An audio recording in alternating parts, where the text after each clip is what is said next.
Boy, does that stink to high heaven. Okay. Liz Cheney left no doubt that the House is investigating the January 6th insurrection will consider issuing a subpoena to Ginni Thomas.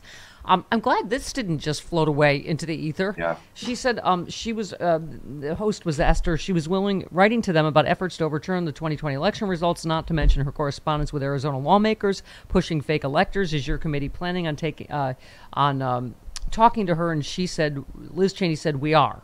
The committee is engaged with her counsel, hopes she will agree to come in voluntarily, prepared to subpoena her if she does not. And you know why this is so important, Steph? Because, first of all, as the J6 committee, if you're in for a penny, you're in for a pound.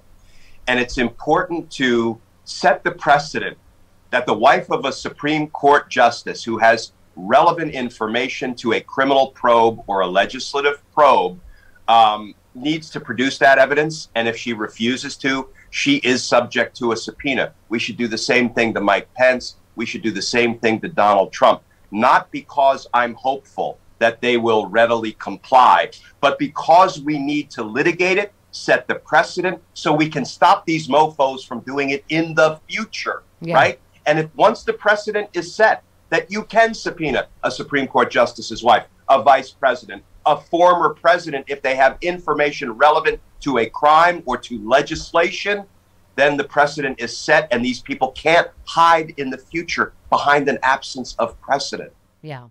So what we don't know what's next, right? We just know September. But no, but can I take up? I want to take up for the Trump supporters for a minute, Steph, and you touched on this a few minutes ago. We know that Donald Trump incited, inspired, enraged a mob on January 6th and ordered them to attack the Capitol. And those people are going to prison by the dozens, if not the hundreds.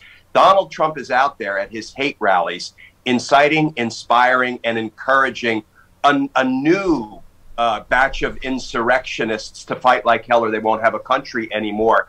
And he's endangering them in a real sense. And let's be clear, not all of them have the critical thinking skills to say this former president must be lying to us when he says they stole my vote from me, right? And he's endangering them. And he's basically paving a road to prison for the next batch of Trump supporters who are gullible enough to believe him.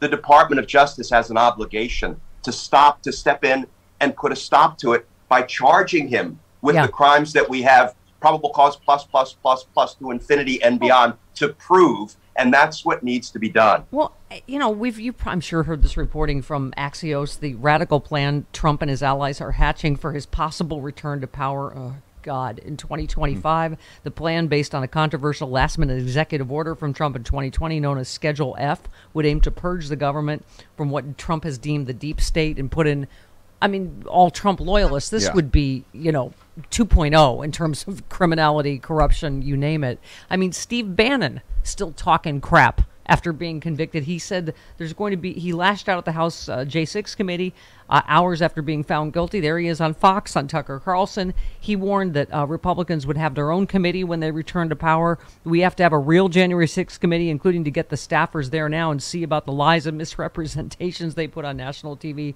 to defame people. I would tell the J6 staff right now, preserve your documents, because there's going to be a real committee that are going to be backed by Republican grassroots voters to say we want to get to the bottom of this for the good of the nation. I mean, they're telling you what they're going to do, right? Yeah, they did it last time, and they're intending to do it again.